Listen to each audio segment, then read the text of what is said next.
Hello दोस्तों, हमारे YouTube channel में आप सभी का स्वागत है। अभी हम लोग केपीआई ग्रीन एनर्जी स्टॉक की Q4 रिजल्ट देखने वाले हैं। कैसी रिजल्ट इनकी पब्लिश हुई है आज के दिन मार्केट क्लोजिंग के बाद ये रिजल्ट आई है। ठीक है, तो चलो शुरू करते हैं, देखते हैं कैसी रिजल्ट हमें यहाँ पर देखने को मिली है, क्वार्टरली बेसिस पे या फिर ईयरली बेसिस पे। देखो, मैं आपको पहले ही बोल देना चाहता हूँ कि यहाँ पर देखो, क्वार्टरली बेसिस पे अगर यहाँ पर हम इनकी रिजल्ट देखें तो नेगेटिव देखने को हमें मिली है। ईयर ऑन ईयर बेसिस पे हमें पॉजिटिव देखने को मिली है और ठीक ठाक ग्रोथ देखने को मिली है। अब यार, अगर आप लोग सोचते हो कि क्वार्टरली बेसिस पे नेगेटिव यहाँ पर रिजल्ट आई है तो बहुत ही ज़्यादा खराब बात हो गई, तो देखो ऐसा आपको सोचने की ज़रूरत नहीं है, क्योंकि as a long term investor हमारे लिए क्वार्टरली से काफ़ी ज़्यादा इंपॉर्टेंट होती है कि हम ईयरली रिजल्ट्स पे ध्यान दें। ठीक है, वैसे ऐसा नहीं है कि आप लोग क्वार्टरली को भी इग्नोर कर दो। ठीक है, तो चलो वो अभी हम लोग आगे डिस्कस करेंगे दोबारा। ठीक है, तो सबसे पहले यहाँ पर अगर हम सेल्स की बात करें तो देखो, ईयर ऑन ईयर बेसिस पे 59% की ग्रोथ देखने को मिली है। मार्च 2023 में यहाँ पर जो सेल्स थी वो 182 करोड़ की सेल्स थी। अभी यहाँ पर मार्च 2024 की बात करें तो यहाँ पर 289 करोड़ की सेल्स हो चुकी है, जो कि 59% की ईयर ऑन ईयर बेसिस पे ग्रोथ हुई है। ठीक है, अगर हम क्वार्टर ऑन क्वार्टर बेसिस पे बात करें तो यहाँ पर देख सकते हो, पिछला क्वार्टर यानी कि दिसंबर 2023 का क्वार्टर था, उसमें यहाँ पर 330 करोड़ की सेल्स हुई थी। ठीक है, तो अभी देख सकते हो यहाँ पर क्वार्टर ऑन क्वार्टर बेसिस पे हमें डिक्लाइन देखने को मिली है। इसके बाद यहाँ पर अगर हम एबिट की बात करें तो इसके अंदर भी ईयर ऑन ईयर बेसिस पे 71% की ग्रोथ देखने को मिली है, जो भी ठीक ठाक है। यहाँ पर अगर हम मार्च 2023 की बात करें तो 54.2 करोड़ की थी, और यहाँ पर क्वार्टरली अगर हम देखें तो दिसंबर 2023 में 104 करोड़ की थी। अब यहाँ पर मार्च 2024 की बात करें तो यहाँ पर 92.9 करोड़ की है। ठीक है, तो यहाँ per year on year basis पे देखा जाए तो बढ़िया ग्रोथ है, लेकिन क्वार्टर ऑन क्वार्टर बेसिस पे देखा जाए तो यहाँ पर नेगेटिव ग्रोथ है। ठीक है, एंड उसके बाद अगर हम नेट प्रॉफिट की बात करें तो इसके अंदर भी यहाँ पर हमें क्वार्टर ऑन क्वार्टर बेसिस पे नेगेटिव देखने को मिली है, यानी कि डिक्लाइन देखने को मिली है। लेकिन ईयर ऑन ईयर बेसिस पे अगर हम बात करें तो यहाँ पर देख सकते हो 34% की ग्रोथ देखने को मिली है। मार्च 2023 में नेट प्रॉफिट थी 31.8 करोड़ की, जो कि इस बार मार्च 2024 में हो चुकी है 43 करोड़ की। ठीक है, तो 34% की ग्रोथ देखने को मिली है नेट प्रॉफिट के अंदर भी। ठीक है, लेकिन क्वार्टर ऑन क्वार्टर बेसिस पे नेगेटिव है। ठीक है, ईपीएस की अगर हम बात करें तो ईपीएस के अंदर भी सेम सिचुएशन है। यहाँ पर देख सकते हो, ईयर ऑन ईयर बेसिस पे देखा जाए तो 22% की ग्रोथ यहाँ पर हमें देखने को मिली है, लेकिन क्वार्टर ऑन क्वार्टर बेसिस पे यहाँ पर भी डिक्लाइन हमें देखने को मिल रही है। तो देखो, वही चीज़ें हमें यहाँ पर ध्यान में रखनी है कि अगर लॉन्ग टर्म इन्वेस्टर हैं हम लोग, तो क्वार्टरली अगर कुछ क्वार्टर, एक दो क्वार्टर में थोड़ी सी रिजल्ट कुछ खास नहीं भी आते तो भी उतनी ज़्यादा पैनिक होने की ज़रूरत नहीं है। ठीक है, लेकिन अगर कंपनी के अंदर कुछ बहुत ही ज़्यादा घटिया न्यूज़ आ गई और कंपनी के किसी क्वार्टर में कुछ प्रॉब्लम हो गई जिसकी वजह से वो लॉन्ग टर्म के लिए प्रॉब्लम में चला गया, तो ऐसे में अगर कोई क्वार्टर की जो रिजल्ट है वो ख़राब आती है तो फिर मान सकते हैं कि चलो हाँ, ये ध्यान में रखने वाली बात है। ठीक है, लेकिन अगर यहाँ पर हम क्वार्टरली देखें, अगर सीजनली वाइज, जैसे केपीआई ग्रीन एनर्जी की अगर हम बात करें तो ये रिन्यूएबल एनर्जी पर फोकस करती है। ठीक है, पावर जनरेट करती है। तो देखो, ठंड के समय में अगर हम जनवरी टू मार्च की बात करें तो इनकी बिजली कितना खर्च होगी। ठीक है, ठंड में उतना ज़्यादा बिजली खपत नहीं होती है, तो इस वजह से इनकी जो सेल्स एंड प्रॉफिट है वो थोड़ी सी कम देखने को मिल रही है।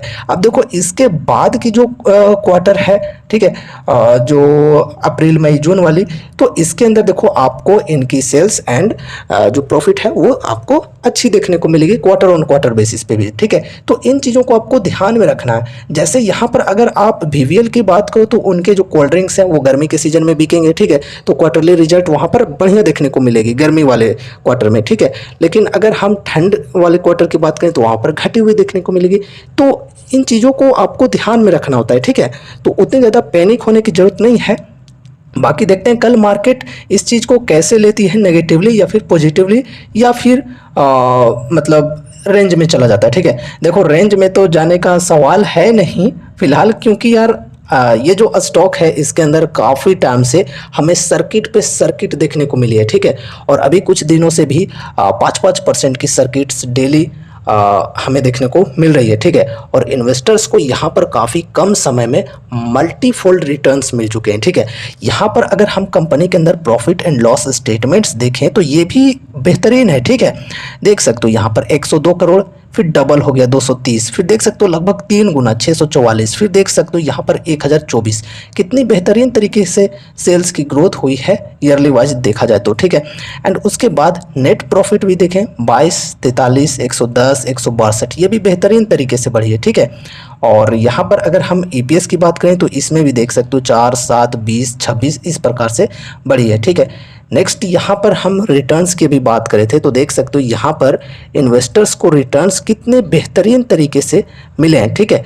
देख सकते हो यहाँ पर किसी समय में इस शेयर की जो प्राइस थी वो लगभग 176 रुपये के तकरीबन थी, ठीक है।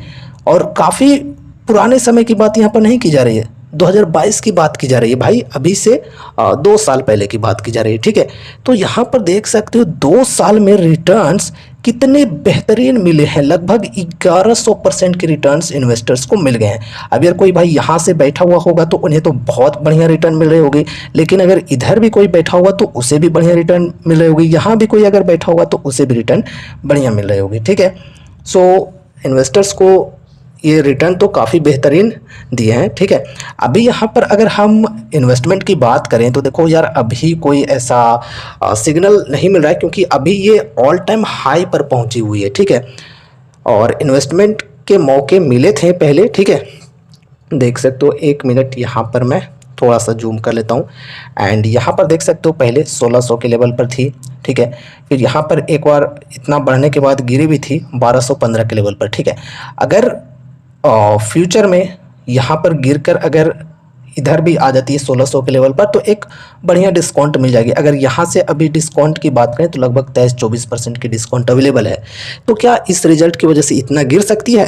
तो देखो जैसी मेरी यहाँ पर सोच कहती है इतना तो गिरेगा नहीं, ठीक है, क्योंकि यहाँ पर रिजल्ट कुछ ख़राब तो देखने को हमें मिली नहीं है, ठीक है। बस क्वार्टर ऑन क्वार्टर बेसिस पे थोड़ी सी ख़राब है, ठीक है।